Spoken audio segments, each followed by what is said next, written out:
और इस वक्त की बड़ी खबर अमेरिका से है। अमेरिका के राष्ट्रपति चुनाव की रेस से जो बाइडेन ने अपना नाम वापस ले लिया है। उन्होंने एक पत्र लिखकर अपनी उम्मीदवारी को वापस लेने का ऐलान किया। डेमोक्रेटिक पार्टी के वो उम्मीदवार बनने जा रहे थे, लेकिन उन पर दबाव था काफ़ी दिनों से, उनके स्वास्थ्य को देखते हुए ख़ास तौर पर, और जिस तरह से ट्रंप के साथ कई मंचों पर बहस के दौरान वो कमज़ोर दिखाई दिए, उसके बाद उनकी ही पार्टी में ये दबाव लगातार बनाया जा रहा था कि वो अपनी उम्मीदवारी वापस लें। और अंत में अब उन्होंने ये ऐलान कर दिया और कहा कि राष्ट्रपति के तौर पर जितना बचा हुआ कार्यकाल है वो अपनी पूरी ताकत उसमें लगाएंगे। एक और ख़ास बात उन्होंने ये कही है कि वो कमला हैरिस को अपना समर्थन देते हैं और पार्टी उन्हें अगले राष्ट्रपति के दावेदार के तौर पर चुने। तो कमला हैरिस के नाम पर एक तरह से उन्होंने अपनी तरफ से मुहर लगाई है, लेकिन ये डेमोक्रेटिक पार्टी के कन्वेंशन में तय होगा कि किसको राष्ट्रपति पद का उम्मीदवार अगला डेमोक्रेटिक पार्टी के जो डेलीगेट्स हैं वो बनाते हैं। इस पूरे मामले पर ज़्यादा चर्चा के लिए मेरे साथ मौजूद हैं मेरे दो सहयोगी, फॉरेन अफेयर्स के जानकार उमा शंकर सिंह और कादम्बिनी शर्मा। उमा, सबसे पहला सवाल आपसे, ये पता लग गया है कि बाइडेन रेस में नहीं है, अब आगे की प्रक्रिया क्या होगी? जी देखिए, बाइडेन ने रेस से अपना नाम वापस ले लिया, जिस बात का अंदेशा पिछले 3-4 दिनों से जताया जा रहा था। खासतौर पे जब वो कोविड पॉजिटिव हुए उसके बाद जितने भी लीडर्स ने उनसे बात की, उन्होंने उनसे रेस से हट जाने को कहा, चाहे वो नैन्सी पेलोसी हो, चाहे वो बराक ओबामा हो, चाहे चक सुमर हो, इन सबों ने उनसे रेस से हट जाने को कहा और आखिरकार उन्होंने रेस से हटने का फैसला लिया। इस प्रक्रिया के दौरान एक बात जो जानकारी में आई वो ये कि वो लगातार ये पूछ रहे थे, जो भी लीडर्स उनसे कह रहे थे रेस से हटने को, उनसे वो पूछ रहे थे कि डाटा दिखाइए कि किस आधार पे आप कह रहे हैं कि कमला हैरिस जो है वो डोनाल्ड ट्रंप को मजबूत टक्कर दे सकती हैं। तो जाहिर सी बात है कि उन लीडर्स ने कमला हैरिस के पक्ष में अपनी बातें कही होंगी और ये बात निकलकर सामने आ रही है जब जो बाइडेन ने कमला हैरिस को अपनी तरफ से एंडोर्स कर दिया है। तो अब एक रास्ता जो है काफी आसान हो गया है, क्योंकि जो प्रक्रिया है वो इस तरह की प्रक्रिया है कि अगर वो जो एंडोर्स नहीं करते तो कई सारे जो और उम्मीदवार हैं वो मैदान में कूद सकते थे। अब जबकि एंडोर्स कर दिया है तो भी जरूरी नहीं है कि जो 39 जो डेलीगेट्स जो कि प्राइमरी जीत कर हासिल किए हैं जो बाइडेन ने, वो जरूरी नहीं है कि कमला हैरिस को वोट ही करें। तो अब पार्टी के भीतर कोशिश होगी एक कंसेंसस कैंडिडेट के तौर पर कमला हैरिस को सामने लाने की, और अगर कंसेंसस बन जाता है तो फिर कन्वेंशन से पहले ही जो कैंडिडेट है वो तय हो जाएगा। जो औपचारिक मुहर जो है वो कन्वेंशन में लगेगी, लेकिन उसके पहले ही ये नाम तय हो जाएगा। लेकिन अगर पार्टी में एकजुटता नहीं होती है, कोई और नाम लेकर सामने आता है, कोई और दल, कोई और गुट जो है वो सामने निकल कर आता है, तो वैसी सूरत में जो कन्वेंशन में जो वोटिंग होगी वो काफी ज्यादा अहम हो जाएगी और उसमें देखना होगा कि किसको सबसे ज्यादा डेलीगेट्स के वोट मिलते हैं। तो एक चुनौती से डेमोक्रेटिक पार्टी ने पार पा लिया है। जो बाइडेन ने मैदान से हटने का फैसला ले लिया है और साथ ही साथ उन्होंने कमला हैरिस का नाम भी आगे कर दिया है। तो अब जो प्रक्रिया है पार्टी के भीतर की वो अपनाई जाएगी और बहुत संभावना इस बात की है, क्योंकि बहुत ज्यादा वक्त नहीं बचा हुआ है और ट्रंप का जो कैंपेन है वो बहुत ऊंचाई पर है। तो ऐसे में बिना समय गंवाए डेमोक्रेटिक जो लीडर्स हैं वो एकजुटता दिखाएं और किसी और नाम के चक्कर में न पड़कर वो कमला हैरिस के नाम पर जीरो इन करें और उनके आसपास जो है वो समर्थन जुटाने की कोशिश करें और कमला हैरिस ही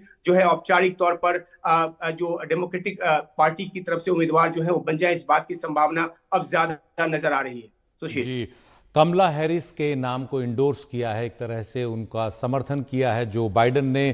कादम्बिनी, 2016 का चुनाव हमने देखा था जब डेमोक्रेटिक पार्टी ने हिलेरी क्लिंटन को अपना उम्मीदवार बनाया, वो ट्रंप से लड़ी और तब चुनाव हार गई। क्या उस अनुभव के बाद आपको लगता है कि डेमोक्रेटिक पार्टी एक बार फिर किसी महिला पर दांव लगाएगी? अमेरिका में आज तक कोई महिला राष्ट्रपति नहीं बनी है और अमेरिका के अखबार जो बाइडेन के समर्थन वापस लेने से ज्यादा अब इस बात पर है कि क्या कमला हैरिस को अमेरिका स्वीकार करेगा? देखिए, यहाँ पे दो चीजों को ध्यान में रखना होगा कि सबसे बड़ी कमजोरी क्या है, सबसे बड़ी मजबूती क्या है।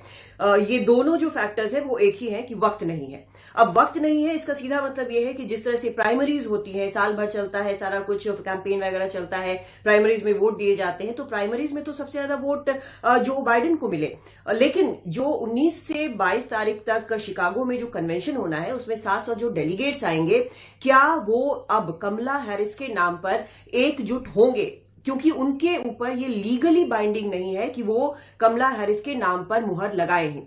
ऐसे में ये देखना होगा, दो चीजें होंगी, एक बहुत कुछ पर्दे के सामने होगा, बहुत कुछ पर्दे के पीछे होगा। अभी इसी वक्त से, इस अनाउंसमेंट के शायद पहले से ही उन्होंने इन्फॉर्म किया होगा, अपनी कैंपेन टीम को इन्फॉर्म किया होगा, जो डेमोक्रेट्स बाकी उनको सलाह दे रहे हैं उनको इन्फॉर्म किया होगा, और अभी से ये पूरी रणनीति बननी शुरू हो गई होगी।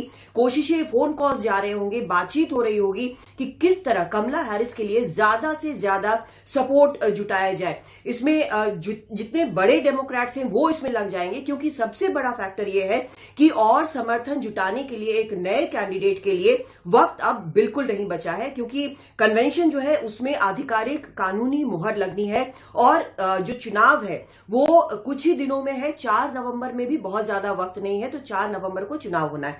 तो ऐसे में वक्त की कमी के कारण ये कमला हैरिस के फेवर में जाता है कि वो एक अकेली ऐसी उम्मीदवार है जिनको जो बाइडेन जो है वो एंडोर्स कर रहे हैं। बाकी जितने इन्फ्लुएंशियल डेमोक्रेट्स हैं, जिसको कहते हैं कि they will throw their weight behind her, वो करेंगे, पूरी तरह से समर्थन देंगे। लेकिन यहां पे एक फैक्टर हमको ये भी देखना होगा कि क्या इसमें कोई कानूनी हर्डल है। जो एक कानूनी रोड़ा हो सकता है वो ये हो सकता है कि क्योंकि प्राइमरीज में जो वोटरों ने वोट दिया है वो जो बाइडेन के नाम पे दिया है, तो इसमें रिपब्लिकन पार्टी जो है उसका कोई सदस्य या फिर कोई डेमोक्रेट भी ऐसा कर सकता है कि वो अदालत चला जाए, इसको वो चैलेंज करे। या फिर ऐसा भी हो सकता है कि कोई डेमोक्रेट्स के अंदर से ही वो कहे कि कमला हैरिस स्वीकार्य नहीं है। जैसा मैंने पहले भी कहा कि कमला हैरिस के फेवर में इस वक्त ये जा रहा है कि वो वाइस प्रेसिडेंट है, वक्त बहुत नहीं है, सबसे ज्यादा नोन फेस वही है।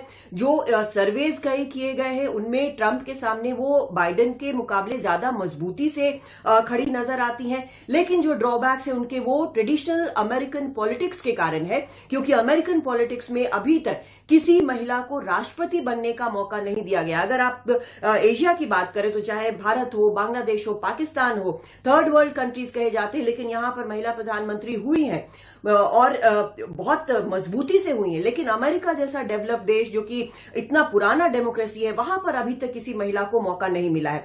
अगर मौका मिलता है तो कमला हैरिस जो है वो न सिर्फ पहली महिला होंगी जो कि अगर वो जीतती हैं तो न सिर्फ पहली महिला होंगी बल्कि ऐसी भी कैंडिडेट होंगी जो कि पहली भारतीय मूल की उम्मीदवार होंगी जो कि जीतेंगी चुनाव। लेकिन रास्ता अभी आगे बहुत कठिन है, क्योंकि हर वो चीज डोनाल्ड ट्रंप निशाने पर रखेंगे जिसमें वो निशाना लगा सकते हैं। पहले से वो कह रहे हैं कि कमला हैरिस के ऊपर आरोप लगा रहे हैं कि उन्होंने कुछ नहीं किया। उसके अलावा भी जो कुछ भी वो ढूंढ पाएंगे। जो बाइडेन के ऊपर तो इतना दबाव बन गया कि उनको छोड़ना पड़ा रेस। लेकिन अब क्या होगा?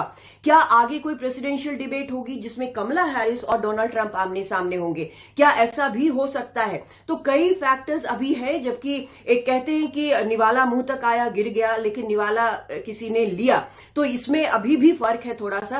तो देखना होगा कि क्या जो डेमोक्रेटिक कन्वेंशन है शिकागो में जो होने वाला है, उसके पहले एकजुटता दिखाते हुए, डेमोक्रेट साथ रहते हुए कमला हैरिस के नाम पर सहमत होते हैं और सिर्फ एक मुहर लगती है इस कन्वेंशन में, या फिर इस कन्वेंशन में खींचातानी होती है कि आखिर कौन राष्ट्रपति पद की रेस में डेमोक्रेट्स की तरफ से जाएगा। अगर ऐसा होता है तो फिर ये समझ लीजिए कि जिस तरह का सपोर्ट अभी नजर आ रहा है, खासकर उनके ऊपर हुए हमले के बाद, तो डोनाल्ड ट्रंप जो है वो बहुत मजबूत स्थिति में है। जी, बहुत ही दिलचस्प बातें आपने कादम्बिनी बताई हैं और ये बहुत महत्वपूर्ण है, खासतौर पर अमेरिका जैसे देश के लिए, कि क्या वो किसी महिला को अपना राष्ट्रपति के तौर पर चुनता है और उससे पहले क्या डेमोक्रेटिक पार्टी कमला हैरिस को अपना राष्ट्रपति पद का उम्मीदवार बनाती है। और जैसे उमर और कादम्बिनी दोनों कह रहे हैं, समय बहुत कम है, सबसे नोन फेस कमला हैरिस हैं।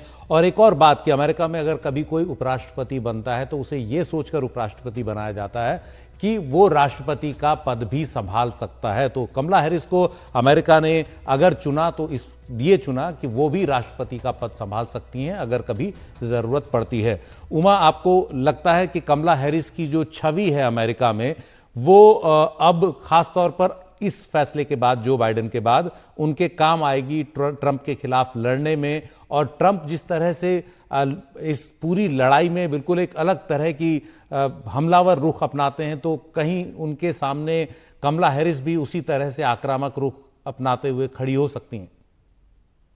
जी देखिए, जो बाइडेन रेस से क्यों हटे हैं, क्योंकि जो बाइडेन के ऊपर उनकी उम्र की वजह से, उम्र दराज होने की वजह से ये देखने को मिला कि वो ट्रंप के सामने न सिर्फ पहले प्रेसिडेंशियल डिबेट में, बल्कि लगातार वो भाषणों में भी पिछड़ते नजर आए। कई बयानों में उनकी जो भाषा है वो स्पष्ट नहीं होती है, और इन सब वजहों से ये लगने लगा कि वो ट्रंप के सामने टिक नहीं पा रहे हैं। तो अब जबकि कमला हैरिस के नाम पे अगर मुहर लग जाती है औपचारिक तौर पर, जब वो मैदान में होंगी, तो जाहिर सी बात है कि उनको वो दमखम दिखाना होगा, वो अग्रेशन दिखाना होगा जो बाइडेन में लैक कर रहा था, उनमें वो नजर नहीं आ रहा था। और आपने सही कहा कि ट्रंप कैंपेन को लेकर बहुत आगे जा चुके हैं, और खासतौर पे बटलर में, पेंसिल्वेनिया में जिस तरह से उन पर हमला हुआ, उसके बाद से जिस तरह से उनको उनकी कैंपेन टीम को जो फंड मिल रही है, जिस तरह से उनकी लोकप्रियता का ग्राफ जो है वो ऊपर उठा है, उन सब के सामने कमला हैरिस को अपने आप को प्रूव करना होगा। और ये भी एक बड़ी सच्चाई है कि फिलहाल कमला हैरिस ही वो शख्स नजर आ रही हैं जिनका एक हद तक नाम है, और जो वाइस प्रेसिडेंट रही हैं, और इस बार भी वाइस प्रेसिडेंट की कैंडिडेट थी। तो डेमोक्रेटिक जो लीडर्स हैं वो अगर आपसी झगड़े झंझट में ना पड़े, जैसा कि पहले भी मैं कह रहा था कि एक बार अगर उनके अंदर एक आम राय बन जाती है तो जो फाइट देना है वो ज्यादा आसान होगा। लेकिन अगर वो आम राय नहीं बनती है, खींचतान में पार्टी जाती है, तो फिर नुकसान जो है वो पार्टी का ही होगा। जहां तक महिला राष्ट्रपति बनने न बनने की बात है, ये तो बाद की बात है। सबसे बड़ी बात यह है कि कमला हैरिस को जबकि इस मौके पर अगर उनको जिम्मेदारी सौंपी जाती है, तो क्या वो वोट खींच पाने में कामयाब होंगी, क्योंकि ये सिर्फ बाइडेन की बात नहीं है, बल्कि डेमोक्रेटिक पॉलिसी जो रही है उनको लेकर काफी हमलावर रहे हैं राष्ट्रपति ट्रंप। और उन्होंने क्योंकि राष्ट्रपति जो बाइडेन है अभी, तो उन्होंने उनका नाम लेकर निशाना किया, लेकिन वो जो निशाना बनाते हैं वो डेमोक्रेटिक पॉलिसीज को निशाना बनाते हैं, इस सरकार की पॉलिसीज को लेकर निशाना बनाते हैं। चाहे वो इमिग्रेशन की बात हो, बढ़ते हुए क्राइम की बात हो, जिसका कि जो अभी मिलवॉकी में जो कन्वेंशन हुआ, नेशनल कन्वेंशन हुआ, इसमें भी इस बात पे बड़ा जिक्र उठा कि किस तरीके से जो इलीगल इमिग्रेशन है उसको रोक पाने में जो बाइडेन जो है नाकाम रहे हैं। और जो ट्रंप है, उन्होंने भरोसा दिलाने की कोशिश की है कि वो अमेरिका में लोगों को आने तो देंगे, इमिग्रेंट्स को आने तो देंगे, लेकिन कानूनी तरीके से आने देंगे, गैर कानूनी तरीके से नहीं आने देंगे। तो ये पूरे कैंपेन का जो ताना बाना उन्होंने बुना है, कमला हैरिस को और डेमोक्रेटिक पार्टी को उसकी काट ढूंढनी पड़ेगी, और तब जाकर ये सवाल उठकर आएगा कि वो पहली महिला राष्ट्रपति बनती है या नहीं बनती है। तो ये बाद की बात है। पहले तो यही है कि, और एक और अहम जानकारी ये भी है कि 1 अगस्त के बाद से ही जो रोल कॉल वोटिंग के जरिए जो बाइडेन के नाम पे एक औपचारिक मुहर लगनी थी, उसको अब टाला जाएगा। जाहिर सी बात है, उसको रद्द कर दिया जाएगा। और क्या अर्ली वोटिंग के जरिए जो डेमोक्रेटिक पार्टी है वो कमला हैरिस पर एक औपचारिक मुहर लगाने की कोशिश करती है पार्टी, ये भी एक देखने की बात होगी। और या फिर कन्वेंशन में जाकर आखिरी नाम पर फैसला होता है, अगर कोई और दूसरा कैंडिडेट मैदान में आ जाता है तो इन सब बातों पे अभी डेमोक्रेटिक पार्टी के भीतर की गतिविधियों को देखना होगा। लेकिन जो बाइडेन का राष्ट्रपति चुनाव के दौर से हटना अपने आप में इस बात को पुख्ता करता है कि किस तरीके से वो पिछड़ रहे थे, और एक तरह से डेमोक्रेटिक पार्टी का जो लीडरशिप है उसने इस बात को माना, और इसी वजह से उनकी रेस से जो उनका जो रेस से हटना है वो भी एक निगेटिव इंपैक्ट लेकर डेमोक्रेटिक पार्टी के लिए आएगा, जिसकी भरपाई जो है कमला हैरिस को करनी पड़ेगी। बहुत बहुत शुक्रिया उमा शंकर और कादम्बिनी, मेरे 2 सहयोगी, जिन्होंने बहुत शानदार और दिलचस्प विश्लेषण किया अमेरिका में इस नई खबर का, जिसमें जो बाइडेन ने राष्ट्रपति पद की उम्मीदवारी से पीछे हटने का फैसला किया है। और अब सबकी नजरें कमला हैरिस पर हैं कि क्या कमला हैरिस को अमेरिका राष्ट्रपति पद का उम्मीदवार, खासतौर पर पहले डेमोक्रेटिक पार्टी राष्ट्रपति पद का उम्मीदवार बनाती है या नहीं, और अगर बनाती है तो क्या अमेरिका उनके लिए तैयार होगा, उन्हें राष्ट्रपति चुनेगा। तो अमेरिका एक बहुत ही दिलचस्प ऐतिहासिक मोड़ पर खड़ा है।